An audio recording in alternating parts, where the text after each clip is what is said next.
ভাই বোনদেরকে শারদীয় দুর্গাপূজা। নির্বাচন যত এগিয়ে আসছে ততই জোরালো হচ্ছে নিরাপত্তা ব্যবস্থা নিয়ে আলোচনা। বিভিন্ন পরিকল্পনা তুলে ধরছে আইন শৃঙ্খলা ও নজরদারি কার্যক্রমে জড়িত সব সংস্থাও। আইন শৃঙ্খলা পরিস্থিতি র্যাব মহাপরিচালক জানান, অস্থিতিশীলতা তৈরির পথ বন্ধ করে নির্বাচনী পরিবেশ ঠিক রাখতে অপরাধীদের আইনের আওতায় আনতে কঠোর অবস্থানে রয়েছে তার বাহিনী। ফেব্রুয়ারির প্রথমার্ধে যে জাতীয় নির্বাচন হবে সেই নির্বাচন করার জন্য যে রকম আইন শৃঙ্খলা পরিবেশ দরকার সেরকম আইন শৃঙ্খলার একটি পরিবেশ আমরা তৈরি করতে সক্ষম হব।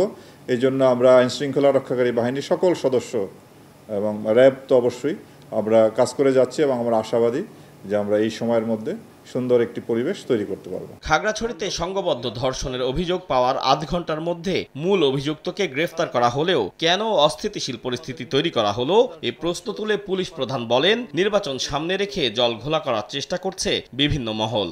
আমাদের কিন্তু চেষ্টার কমতি নেই।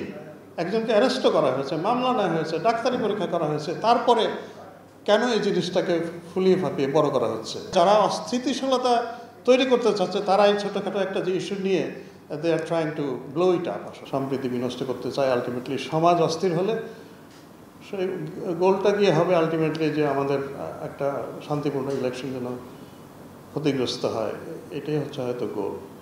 আমরা সজাগ আছি। দুর্গাপূজার নিরাপত্তা ও পরিবেশ মনিটরিং করতে অ্যাপ উদ্বোধনের অনুষ্ঠানে এনটিএমসিএ পরিচালক বলেন, দেশকে অস্থিতিশীল করতে চেষ্টা করছে একটি মহল। গুজব ঠেকাতে তৎপর রয়েছে আইন শৃঙ্খলা বাহিনী। আমরা প্রত্যেকটা ঘটনার ফ্যাক্ট চেক করছি এবং আমাদের মতো এরকম ফ্যাক্ট চেক এরপর আর কিছু নাই, কারণ যেহেতু আমাদের লোক গ্রাউন্ডে আছে, সে ওখানে হাজির আছেন।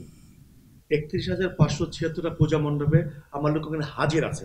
সুতরাং কেউ যদি বলে যে ওই পূজা মণ্ডপে এটা হয়েছে, কোরআন শরীফ পড়ানো হয়েছে, ওই পূজা মণ্ডপে প্রতিমার হাত কেটে দেওয়া হয়েছে, অথবা ওখানে পাগল ঢুকে একটা অযৌক্তিক কাজ করেছে, সেটা ফ্যাক্ট চেক করতে আমার 1 মিনিট লাগছে। গতবারের তুলনায় এবার গুজবের সংখ্যাটা কম, আমি বলবো। যেগুলো আসছে সোশ্যাল মিডিয়াতে সেগুলো আবার আমরা কাউন্টার করছি ভেরি স্ট্রংলি। যারা দেশকে অস্থিতিশীল করতে চাচ্ছেন এটা তারা এটা করছেন, এবং কারা চাচ্ছেন অস্থিতিশীল করতে সেটা আমরা সবাই জানি। আরো জানান, নির্বাচন সামনে রেখে সামাজিক যোগাযোগ মাধ্যম নিবিড়ভাবে মনিটরিং করা হচ্ছে।